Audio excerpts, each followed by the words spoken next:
Welcome to the Tech Blog Writer Podcast, your guide to future tech trends and innovation in a language you understand. Now, over to your host, Neil Hughes. Welcome back to the Tech Blog Writer Podcast. Now, over the last week or so, we've had quite a few guests from the world of blockchain on this show. And this really does seem to be a momentum building, and people are starting to get excited about this space again. So maybe crypto winter really is coming to an end. Now, today I'm going to be speaking with Matthew Feinstone, the Director of Business Development at Loopring, which is an open source protocol for building decentralized exchanges. The Loopring Foundation is deeply involved in the research and development of decentralized exchanges and related technologies, and they recently trialled a peer-to-peer security token trade on a decentralized exchange with Polymath. So I wanted to find out a bit more, especially because the foundation also recently partnered with PwC China to research the emergence of stablecoins and also establish a trust framework for fiat-backed regulatory compliant stablecoins. So buckle up and hold on tight so I can beam your ears all the way to Canada, where Matthew is waiting to talk about the future of decentralized exchanges, the lessons learned from the last bull run, as well as the emergence of zero-knowledge proofs in cryptocurrency. So a massive warm welcome to the show, Matthew. Can you tell the listeners a little about who you are and what you do? Yes, thanks for having me, Neil. So I am Matthew Feinstone from Loopring Protocol. I lead business development efforts over there. I'm one of the only business-focused folks over there. In fact, we're a team of a bit over a dozen engineers, mainly based in China, who are building some decentralized infrastructure to allow anybody to build a non-custodial crypto exchange. So we are what's called a decentralized exchange protocol, or a DEX protocol. And yeah, it's basically a bunch of open source infrastructure that allows developers to build their own exchanges directly on top of a blockchain. And so I lead the kind of the business efforts, growing the developer community on top of us and stuff like that. And when I was researching you before you came on today, I quickly learned that the Loopring Foundation is deeply involved in the research and development of decentralized exchanges and related technologies, like you said, and also recently trialed a peer-to-peer security token trade on a decentralized exchange with Polymath. But I'm conscious we are going to have people listening from both in and outside of the crypto community. So to begin with, just to ensure that everyone is on that same page, can you tell me a little bit more about exactly what Loopring is and what problems you guys set out to solve? It's a good question, and there's always a few different ways to tackle it depending on who the listener is. Yeah. But this thing called the blockchain, right? Everybody is a buzz about it or has some view about it. What it is, though, it's a new form of ownership. It allows you to have digital scarcity, something that was heretofore unknown or unimaginable before Bitcoin a decade ago. So with digital scarcity, there's a lot of opportunity, a lot of exciting avenues that this could be taken, not just in terms of owning something that's digitally scarce, but into adjacent industries. And when it's all said and done, the biggest use case and what's captured the imagination for right now is just as a standalone asset for these new types of assets. Trading has been the foremost kind of application right now, which often happens in technology. It's kind of speculation first, and a whole bunch of you could call it in some sense gambling on what the future will look like and which outcomes will see through the other end. So a lot of blockchain and crypto has focused on trading, and some listeners would be quite surprised to learn that even though we're talking about things that are digitally scarce using these new technologies, they're being traded in kind of legacy custodial ways. Meaning, if I have a Bitcoin or an Ether, which is the currency unit atop Ethereum, the second largest blockchain after Bitcoin. If I want to trade them, I am sending them to some trusted third party. Let's call it neilsexchange.com. And when I send you my token, I no longer maintain my ownership over this digitally scarce thing, which to some people, this kind of self-sovereign ownership of your money or of this digital commodity, whatever you want to call it, that is what excites people, is that you own it. You are kind of your own bank. There's a whole bunch of slogans out there, but that's what's exciting. But when I want to trade it, what's really happening right now in 98% of the cases is I'm sending it to neilsexchange.com, and at that moment, Neil becomes the custodian of it, or Neil's Exchange does. It's living on your servers. You could close down shop, run away, God forbid, an accident could happen. Whatever it is you are in control of my money in the same way that banks are in control of our money today. So the big paradigm shift that everyone hopes for kind of loses its luster when we take these decentralized assets, these new types of money, and send them to a centralized exchange, or what is called just an exchange. Historically, a legacy exchange is a centralized exchange. So Loopring says, all right, if we believe in these blockchain-based assets, we may as well trade them on the blockchain itself. I don't want to have to go to a trusted middleman, neilsexchange.com, to trade asset A for asset B, or token A for token B. Let's use the blockchain itself to support the trading of these assets. So that's what Loopring does. Loopring Foundation is in fact a research foundation, but it is building the Loopring Protocol as its kind of flagship effort. And this Loopring Protocol is basically just a bunch of rules, a bunch of logic that describes how to trade assets over a blockchain. In this case, predominantly the Ethereum blockchain, which is kind of the main decentralized application blockchain these days. So I hope that wasn't too long-winded for you, Neil, but tried to describe why DEXs are even a thing, and that's it. Not long-winded at all. All you've done is you've left me here thinking neilsexchange.com has got a great ring to it, hasn't it? Yeah, that's right. Feel compelled to make that happen now, you know? Yeah. Now, the Loopring Foundation also partnered with PwC China to research the emergence of stablecoins and essentially establish a trust framework for fiat-backed regulatory compliant stablecoins. But can you tell me more about that partnership and also, of course, the importance of stablecoins in the industry? Yeah, sure. So I'll start out by saying that these new assets that we just described, and let's use Bitcoin or Ether, we'll continue to use those throughout the chat. They're very volatile, and that turns off a lot of people because, it's scary, and some people say, oh, if this is supposed to be new money, how could it be so volatile? In fiat terms, if I wanted to use a Bitcoin to buy something today, and then I wait one day, it could, and the Bitcoin price halves in price, then like relative to the pound, let's say, or the Canadian dollar, then tomorrow, if I want to buy my groceries, they're double as expensive. Of course, it could go the good way for us, and if Bitcoin doubles in price, then my groceries are half as expensive tomorrow. So this volatility, it's obviously not conducive to commercial utility right now. Merchants, grocers, pubs, they're not going to conduct business in a volatile asset unless they're willing to take that risk relative to fiat. But of course, most of their bills are in fiat. They pay their electricity and their employees in pounds. So earning income in Bitcoin is a scary thing. So we recognize that. Everybody recognizes that. But the one thing that I would just like to kind of impress upon listeners and potentially yourself is it's very normal that this is volatile. It's not that something is wrong or that this is super risky or crazy.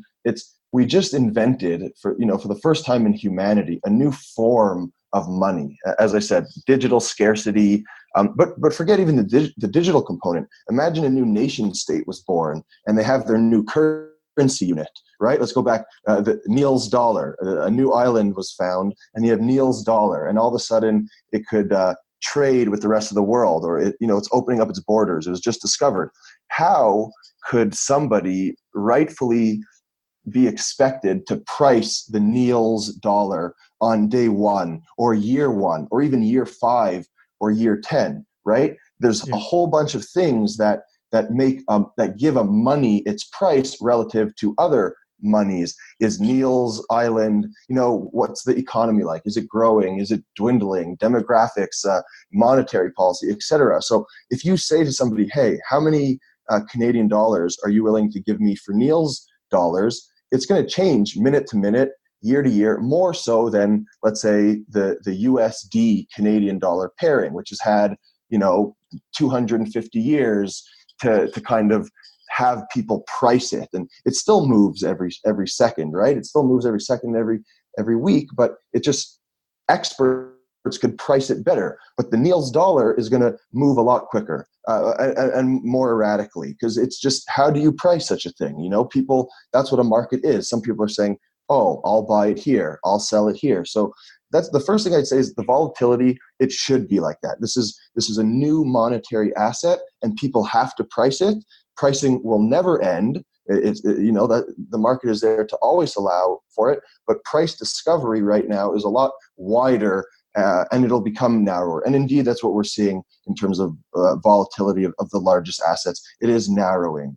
Bitcoin and Ether are becoming sort of the blue chips of crypto, in the sense that they could be expected to move less than the smaller ones. But so all that to say, and again, sorry, that's just some pretext, but in the meantime, for people to use, again, the underlying blockchain and many of its benefits for commercial purposes or even personal purposes, they said, hey, it would be great if we could have such a token, but have it remain stable relative to some fiat pairing. So stable relative to US dollar, stable relative to Great British pound, because something people forget to realize is stability means it's stable relative to something. Nothing is in isolation. It has to remain stable to one Great British pound.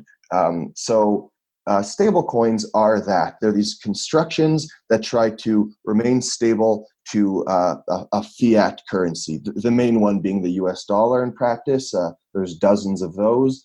And we worked with PwC to put out what I believe is perhaps the most comprehensive, or one of the most comprehensive research reports on stable coins, the different ways you could construct them. Some of them are trustless and rely on these cool algorithms and systems of over-collateralization.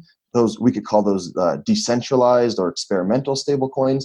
And other stablecoins are kind of more straightforward. They say, okay, I'm giving you $1 we're going to go with another Neil example here. So the Neil stablecoin, I give Neil's bank $1, and they issue me one token on the blockchain that could be claimed for that dollar. So that's what a stable coin is in the kind of the not to say the least interesting sense, but just the most straightforward sense. It's a dollar-backed token that could live on the blockchain and access the whole ecosystem, but still have a relative stable peg. And you've set the scene absolutely perfectly there. But can you also tell me a little bit more about how you see the future of decentralized exchanges, what they look like to you, and also how they differ from what we see a decentralized exchange now? Right. Yeah, that's a great question. And the truth is we're all making this up as we go along. The whole industry, right? That's what's so exciting. It's completely uncharted territory. And to be honest right now, Neil, decentralized exchanges had, let's call it a hype cycle with everything else in 2017.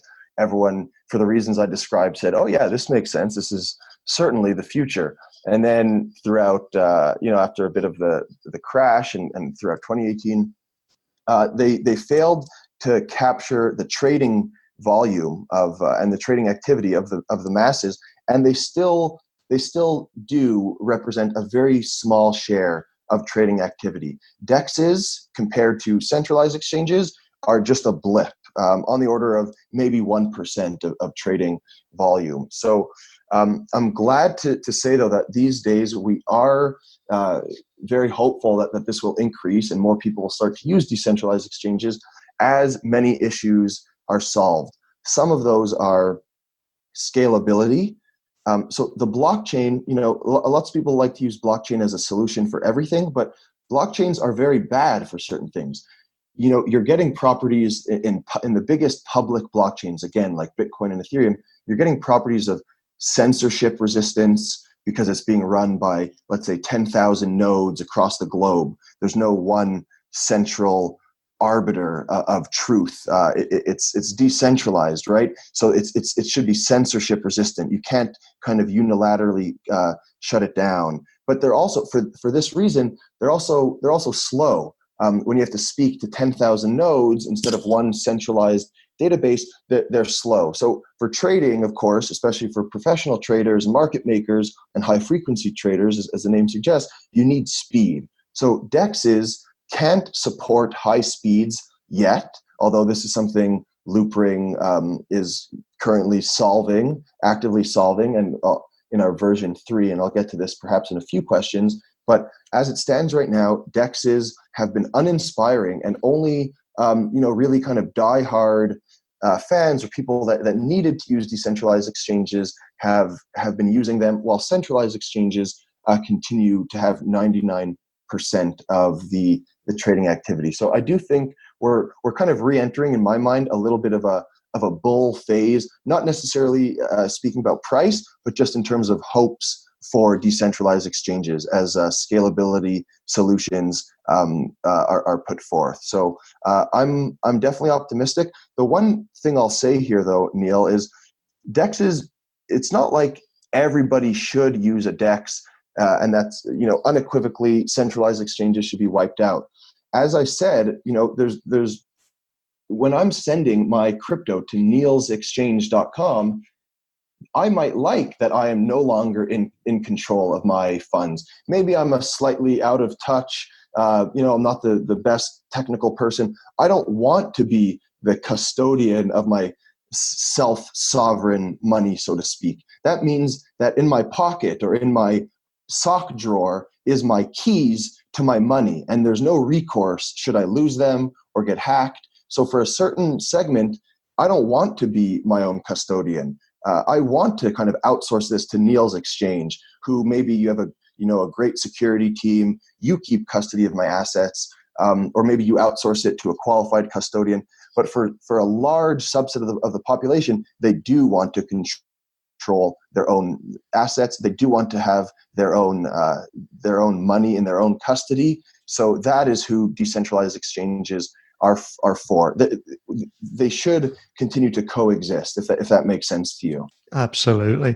And if we do look out across the crypto and blockchain landscape, there does appear to be a certain element of cautious optimism out there, and many are starting to believe that it's the end of the crypto winter. And the first signs of that, of course, is all the self-appointed crypto experts are starting to reappear out of hibernation. But I mean, what kind of lessons do you think we've learned from that last bull run? Yeah, I hope I'm not one of these self-appointed experts, by the way. I'm sure you're not. I don't think I am. Yeah, we've seen a good month or 6 weeks of price action. Everyone's excited, and the conferences have a faster, a more optimistic pace to it. But I would definitely say, so I personally, and again, this should count for nothing. Everyone is, you could flip a coin. My price prediction for tomorrow, I have no clue. Of course, I am a super optimist and super bull on the technology in the long run. If I could close my eyes and wake up in 5 years, I know this technology will still be around. The best projects and the best assets will still be around. The genie is out of the bottle in terms of digital scarcity, in terms of self-sovereign money, or really non-sovereign money, right? Like for the first time, we could have a global unit of account that kind of coordinates all of humanity that is not a nation state, right? That's how money right now is mostly enforced by nation states, by governments.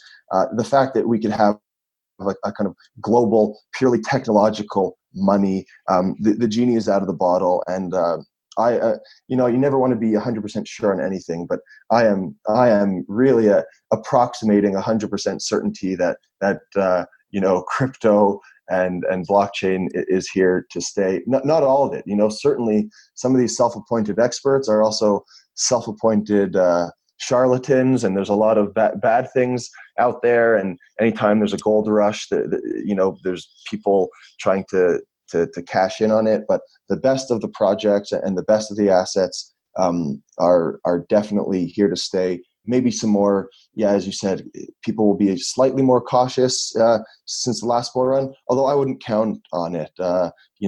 People don't change that quickly. And market historians or just tenured traders that have seen many cycles, human emotion doesn't change. Greed, when Bitcoin hits 20,000 again, that's when people will start saying, oh, maybe I should buy now. And greed will be more unfettered than it is when it was at $4,000, and that's when fear kicks in, right? You gotta buy when there's blood on the streets, but it's very difficult to. When everything is falling, it's it takes a lot of courage to buy. So I wouldn't count on things being too different, but the technology that supports these valuations, if you could call them that, are absolutely more in place, and they're more robust. So I definitely do think we'll see another leg up. And for anyone listening that walked away 18 months ago when things were starting to go bad, and they're just starting to re-enter the market now, they're going to notice the emergence of zero-knowledge proofs in cryptocurrency. So can you tell me a little bit more about them? Yeah, sure. That's a great question, Neil. So it's interesting that you said if they walked away and they came back, these zero-knowledge proofs have proliferated, and they're kind of the new thing in a lot of sense. However, zero-knowledge proofs as a cryptographic tool have been around since the 80s. I want to say 1982, something around that. But just, to me, zero-knowledge proofs are this kind of mind-bending cryptographic technique that has been around. It's been a largely academic endeavor, but now they're finding real application in blockchain technologies and in cryptocurrencies. And what zero-knowledge proofs aim to do, and I'll keep this as high level as possible, but they allow someone, a prover, call it me, I am the prover, to prove to you something or some secret or some state of events to you, Neil, the verifier, let's call it, without actually unveiling the secret or the thing that I'm trying to prove to you. So I could, if you were to see me, I feel quite silly. I'm holding out my hand in a fist, but I could say, hey, Neil, in my hand, I have, $1 million gold coin or whatever, or even just, £1, whatever it is. It's in here. I don't want to open my hand to you, but I'm going to do some mind-bending math, some really advanced cryptography and just really interesting math that is quite honestly above my head, that allows me to say in my clenched fist is what I say there is, and I don't have to open it to you, but because of this proof that I generate, this zero-knowledge proof, so in zero knowledge, I am proving to you, the zero knowledge is on your part, the verifier, I'm showing you that I have this without actually showing it to you. You could rest assured that this proof that I've given you, this literally just it's a proof. It's like something that accompanies my hand and says, in this hand is what it says there is. You could be as certain as if I were to open my hand itself. So it proves a state of affairs without actually needing that information. So you could have that exact same kind of assurance or guarantee that I say what's in there is indeed in there. And this, I'm not sure if that sounds impressive or if it sounds kind of too abstract, but the applications for this are really vast. And of course, just very briefly, I'll talk about two of them. And these are the two main ones that people get excited about in cryptocurrency are privacy. So obviously what I just told you is quite interesting from a privacy point of view. I could say, for example, let's say I needed to prove to you that I have over $1,000 to my name to join your club. Okay, you have some type of, again, Neil's club, and for whatever reason, you only want to let in people that have $1,000, but I don't want to show to you that I have $100,000 because, then maybe you're gonna try to take it from me. But I just want to prove to you that I passed your threshold. So I could say, hey, here's a proof that I have over $1,000 without actually showing you my bank account. I'm not showing you my 100,000 quid or $100,000, but I sufficiently prove to you that I could join your club. So that is a really interesting thing for all sorts of privacy applications for data, to prove something without actually, showing your passport or stuff like that. And specifically in cryptocurrency applications, they're used in what's called privacy coins, or these privacy preserving cryptocurrencies that could obfuscate who I am as the sender, who you are as the receiver, and how much money I actually transacted in there. So they're very useful for privacy coins. And finally, I'll get to the point how Loopring uses zero knowledge proofs, and that really is 98% of our focus, I'd say right now, is on leveraging zero knowledge proofs, not for privacy per se, but for scalability.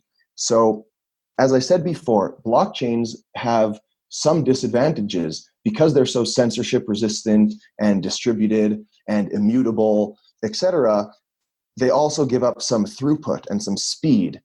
You're picking something that's strong and here for the long haul, but that is, not the quickest. It's not going to be as fast as Visa, as some people, when they critique crypto, they say, oh, Bitcoin could do, or even Ethereum, Ethereum could do, it has 15-second block times. I need, Visa needs 50,000 transactions per second. But with zero knowledge proofs, the same way that I could prove to you like some fact or some secret without unveiling it to you, I could also do a whole bunch of computations off-chain, off of the blockchain. So in our case, as an exchange protocol, we do a whole bunch of trading, settlement, withdrawals, deposits, all the functions that an exchange does. We try to do as much of this as possible off-chain, like in the normal world, the non-blockchain, non-crypto world.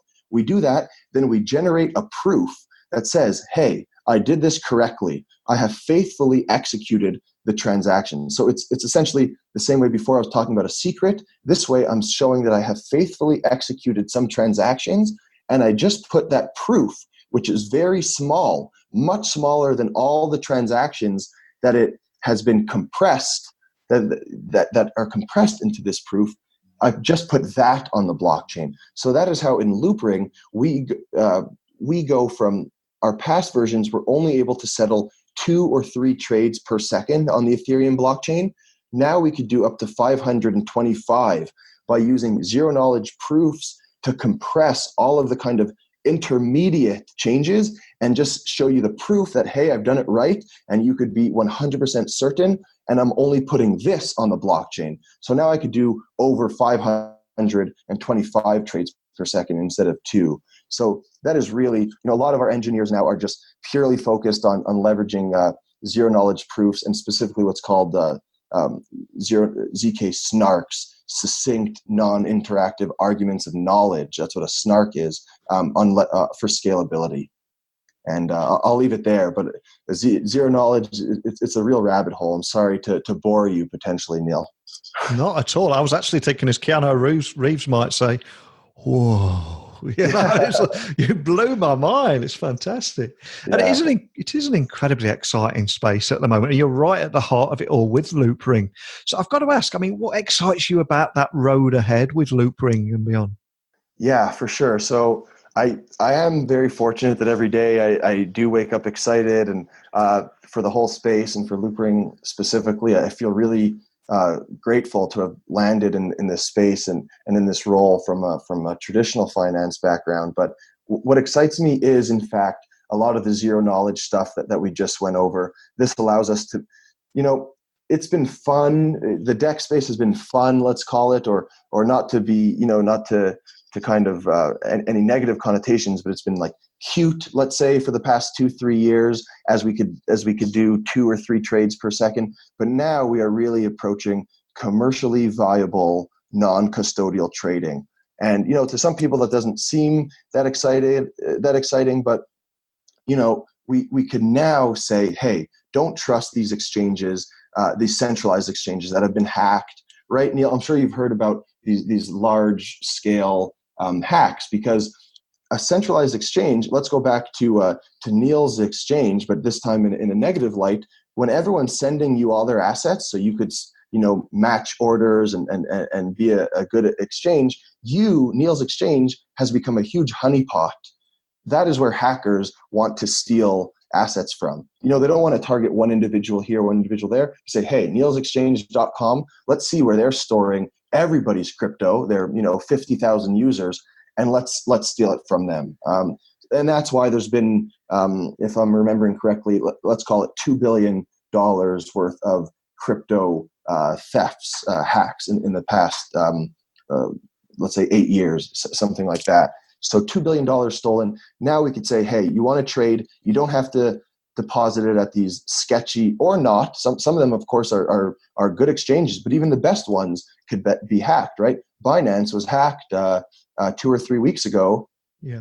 For about $40 million. Binance is a name I trust. It's a name we all trust. It was the fastest growing exchange. Everyone trusts it. But hey, even them, they got hacked. We don't know if that could have been an insider, by the way. There's just too many trusted intermediaries, trusted third parties. And as Nick Sabo, a very kind of prolific writer and thought leader in this space, says, and people often quote, trusted third parties are security holes. So despite their best efforts, Binance got hacked. That is why we don't want to force people to use centralized exchanges. You could trade by keeping custody of your own assets at all times. So that's what really excites me. And finally, with zero knowledge proofs, we're approaching the kind of throughput numbers, the scalability numbers, where we could really be a commercially viable technology.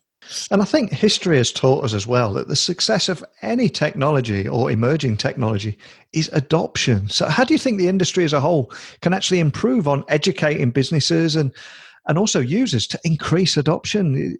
Is that something that you're seeing that there's more importance being placed on now? Absolutely. I think maybe even this podcast is a great example. I mean, you're doing your part to educate. I don't know exactly your listenership, but presumably some people are learning tons from you. So that's great. But also at the same time, it's not trivial to explain these things. And maybe I'm just not good at it, or I'm not good enough. But I can't necessarily explain everything in 5 sentences, as you could very well tell here. So we definitely need to educate businesses, educate users. Again, in the same way that there's some disadvantages to blockchains in terms of speed, again, for those good censorship-resistant properties, there's also some disadvantages in user experience. You have to, you need these things called a wallet.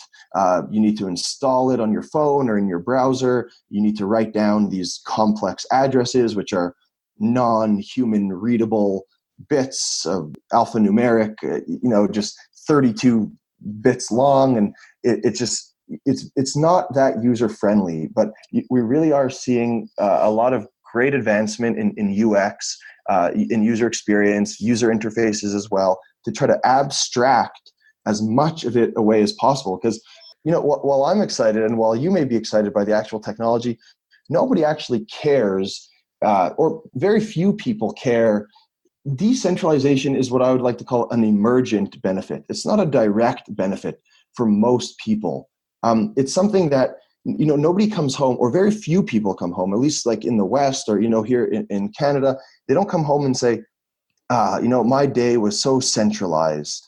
I really wish I could kind of just have a more decentralized way of going about my business and, my apps. I just wish everything was decentralized. That's not something people often say. So that's why I like to say, like, decentralization is an emergent benefit. It's something that people kind of recognize the benefits as they go along, or as certain things become possible. Even non-custodial trading, what Loopring solves for and is leading.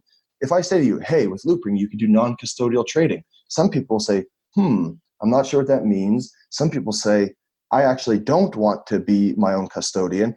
But a huge subset of people will say, oh, that's great. So we definitely have to do a better job just educating people, but also realizing people don't care about the technology that much. They care about the product and the kind of enhancement to their life. And as opposed to an emergent benefit, Neil, is a direct benefit, right? When Uber came out and you said, okay, now instead of calling a cab and waiting a bit and then having to pay with cash, I could press a button and it's here and it's cheaper and I don't have to take out my wallet and it's automatically paid. That is a direct benefit. If I say, hey, use Uber instead of a cab, people could see the direct benefit. There's no emergent properties that need to be waited for. A lot of blockchain does indeed rely on emergent properties, but of course there's direct properties as well. Neil, if I wanted to send you a little gift after this podcast, I could send you a bit of ether. I could send you a fraction of an ether, and it'll be in your wallet in 15 seconds. That's not something that I could do going through the bank, at least not as easily. So there are some direct benefits, but we have to focus on the direct benefits while still allowing for the emergent benefits to take shape, because those are, in fact, the important ones. And of course, it wouldn't be a crypto podcast interview without me talking about roadmaps and white papers. And I believe you published one a few months back.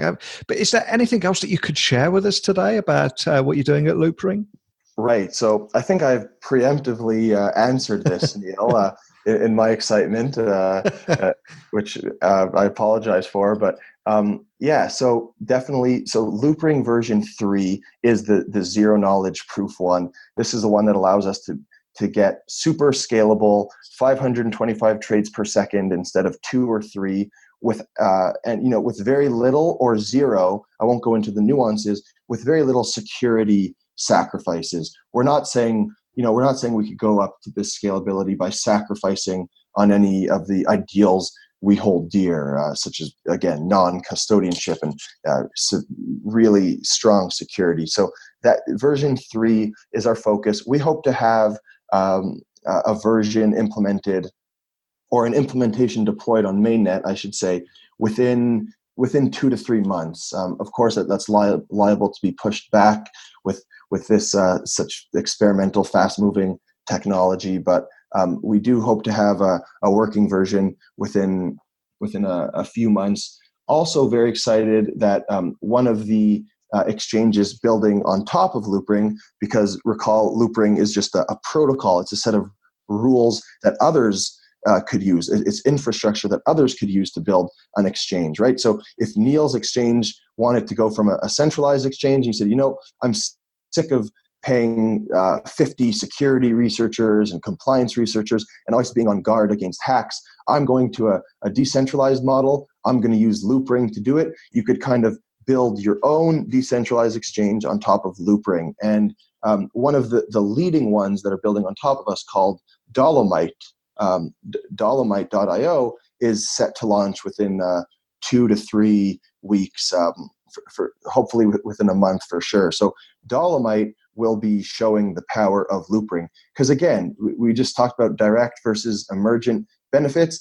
I could sit here and talk all day about Loopring technology, but what's much more compelling is for somebody to just log on to Dolomite's platform and say, wow, I am trading from my own wallet.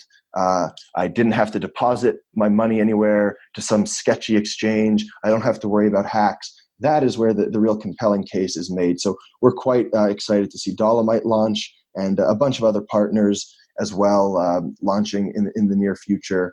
So that's what excites me. But the roadmap, we are a very technical team. As I said, I'm one of the only business guys. Certainly one of the dumbest guys on the team, I always like to say, which is what makes me excited about my team, is that I'm often the dumbest guy in the room. They're just heads down, developing, building out the zero knowledge stuff. And every day we're making great advancements. So that's what really excites me. Fantastic. And for anyone listening that does want to check out those roadmaps and white papers, or just join your community and find out more from other people there, what's the best way of getting started on that journey? Can you just remind everyone listening of your website? Yeah, sure. So the website is loopring.org.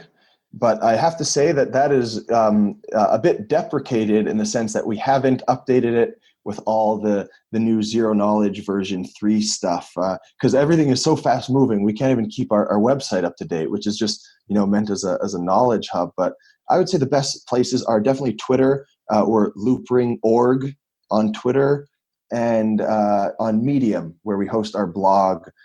If you search Loopring Protocol Medium, that's where we have the most up-to-date information. As well, we have a Telegram group if you were to search Loopring English community on there. So Twitter, Medium, Telegram are definitely more up-to-date than the website. And of course, for the developers, github.com/loopring is where you could find the real stuff, the actual code base and all the technical specs. And for anyone else that just has individual questions, you could feel free to reach out to me at matthew@loopring.org.